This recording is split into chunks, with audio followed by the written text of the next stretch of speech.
ترکیب قرآن کورس کا سلسلہ جاری ہے۔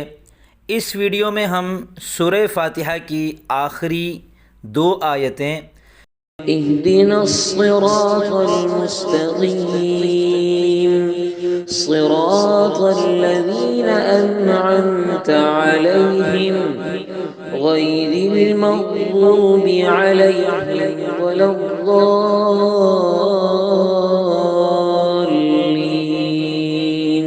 ان کی ترکیب نحوی سیکھیں گے۔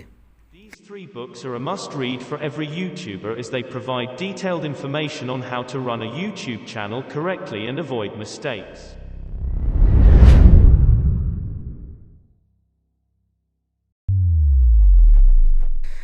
بسم اللہ الرحمن الرحیم۔ السلام علیکم ورحمۃ اللہ وبرکاتہ۔ میں محمد اسامہ سرسری۔ سورہ فاتحہ کی آخری 2 آیتیں ہیں۔ اهدنا الصراط المستقيم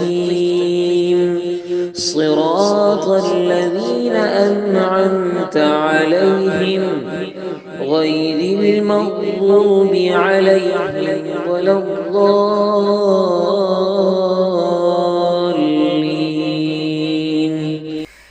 ان 2 آیتوں کی ایک مکمل ترکیب ہے اور یہ مکمل مربوط ہیں۔ یہ ایک ہی جملہ ہے اور یہ جملہ انشائیہ امریہ ہے، یعنی اللہ تعالیٰ کے ساتھ ایک دعائیہ خطاب ہے۔ اس کے اندر اللہ تعالیٰ سے ہم ایک دعا کر رہے ہیں کہ اے اللہ، ہم کو سیدھا راستہ دکھا، ان لوگوں کا راستہ جن پر تو نے انعام کیا، نہ کہ ان لوگوں کا جن پر غضب کیا گیا، اور نہ ان لوگوں کا جو گمراہ ہو گئے۔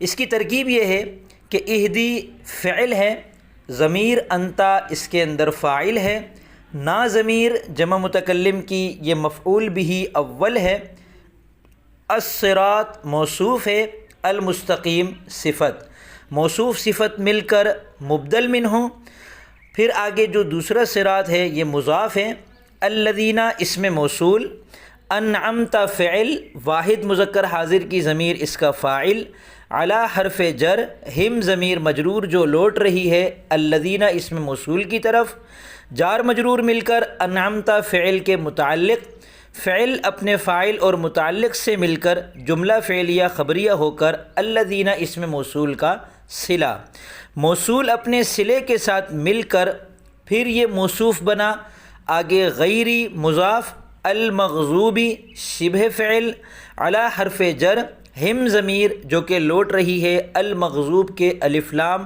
بمعنی الذین اسم موصول کی طرف، جار مجرور مل کر متعلق ہوا المغضوب شبہ فعل کے، شبہ فعل اپنے متعلق سے مل کر معطوف علیہ، واو حرف عطف لا زائدہ ہے اور یہاں نفی کی تاکید کے لیے آ رہا ہے، الضالین معطوف، المغضوب علیہم معطوف علیہ اپنے معطوف الضالین کے ساتھ مل کر غیری مضاف کا مضاف الیہ ہوا، مضاف مضاف الیہ مل کر مرکب اضافی ہو کر الذین انعمت علیہم کی صفت ہوئی، موصوف اپنی صفت کے ساتھ مل کر صراط مضاف کا مضاف الیہ ہوا، مضاف اپنے مضاف الیہ کے ساتھ مل کر بدل ہوا الصراط المستقیم مبدل منہ کا، مبدل منہ اپنے بدل کے ساتھ مل کر اہدی کا مفعول بھی ثانی ہوا، فعل اپنے فاعل اور دونوں مفعول بھی کے ساتھ مل کر جملہ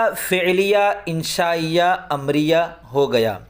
اہدی امر کا صیغہ ہے تو یہ امریہ ہوا، اور امر جملہ انشائیہ کی 10 قسموں میں سے ہے تو یہ جملہ انشائیہ ہوا، اور جملے کی ابتدا فعل سے ہو رہی ہے تو یہ جملہ فعلیہ ہوا۔ یہاں یہ یاد رکھیں کہ الصراط المستقیم کو ہم نے مبدل منہ بنایا تھا، اسے مبین بھی بنا سکتے ہیں، اور آگے جو صراط الذین انعمت علیہم ہے یہ اس کا پورا بیان بھی ہو جائے گا، اور الذین انعمت علیہم کو ہم نے موصوف بنایا، غیری کو اس کی صفت بنایا، ان دونوں کو مبدل منہ بدل بھی بنا سکتے ہیں جیسا کہ مفسرین نے اس کی وضاحت کی ہے۔ آیت کی ترکیب ہم جو کرتے ہیں اور کسی بھی عربی جملے کی جو ہم نحوی ترکیب کرتے ہیں اس کا مقصد کیا ہوتا ہے کہ آیت میں اور جملے میں جتنے بھی الفاظ ہیں ان سب کے بارے میں ہمیں پورے طریقے سے پتہ چل جائے کہ یہ کیا واقع ہو رہے ہیں، ان کا ترجمہ کیسے کرنا ہے۔ تو جب ہم نے الصراط المستقیم کو مفعول بھی بنایا تو اس کا فائدہ یہ ہوا کہ ہم اس کا ترجمہ یوں کریں گے، سیدھا راستہ دکھا۔ اس کو مفعول بھی بنا کر ترجمہ کریں گے۔ مخاطب ہوتا، منادہ ہوتا تو اس کا ترجمہ یوں ہوتا، اے سیدھے راستے، یا یہ فاعل ہوتا ہدا کا تو ہم اس کا ترجمہ یوں کرتے، سیدھے راستے نے دکھایا۔ تو یہ ایسا نہیں ہے، یہ مفعول بھی ہے۔ اسی طرح نا ضمیر کو مفعول بھی بنانے سے پتہ چل گیا کہ اس کا ترجمہ ہوگا ہم کو، ہم نے اس کا ترجمہ نہیں ہوگا۔ اگر یہ فاعل ہوتی تو پھر ترجمہ ہوتا ہم نے۔ اسی طرح صراط الذین کو ہم نے مرکب اضافی بنایا تو اس کا ترجمہ یوں ہوگا کہ جن لوگوں پر انعام کیا ان کا راستہ۔ یہ جو کا آ رہا ہے یہ مرکب اضافی بنانے کی وجہ سے، اس کو مرکب اضافی معلوم ہو جانے کی وجہ سے ہم نے پتہ چل گیا ہم کو کہ اس کے ترجمے میں کا آ رہا ہے۔ ترجمے سے ترکیب پتہ چلتی ہے اور ترکیب سے ترجمہ پتہ چلتا ہے۔ ہم نے غیر المغضوبی کو الذین انعمت علیہم کی صفت بنایا تو اس سے ہم کو پتہ چل گیا کہ ترجمہ یوں ہوگا کہ وہ لوگ جن پر تو نے انعام کیا وہ ایسے لوگ ہیں جو ان کے علاوہ ہیں کہ جن پر غضب نازل کیا گیا اور جو گمراہ ہیں۔ اور الضالین کو جو ہم نے المغضوبی علیہم کا معطوف بنایا تو اس سے ہم کو پتہ چل گیا کہ غیر سے جو نفی ہو رہی ہے وہ المغضوب علیہم اور الضالین دونوں کی نفی ہو رہی ہے۔ تو امید کرتا ہوں آپ کو یہ ویڈیو پسند آئی ہوگی اور انشاءاللہ کچھ نیا سیکھنے کو ملا ہوگا۔ عربی زبان، نماز اور قرآن کریم کو اچھی طرح اور تسلسل کے ساتھ سیکھتے رہنے کے لیے میرے اس چینل کو سبسکرائب کر لیں۔ فی امان اللہ۔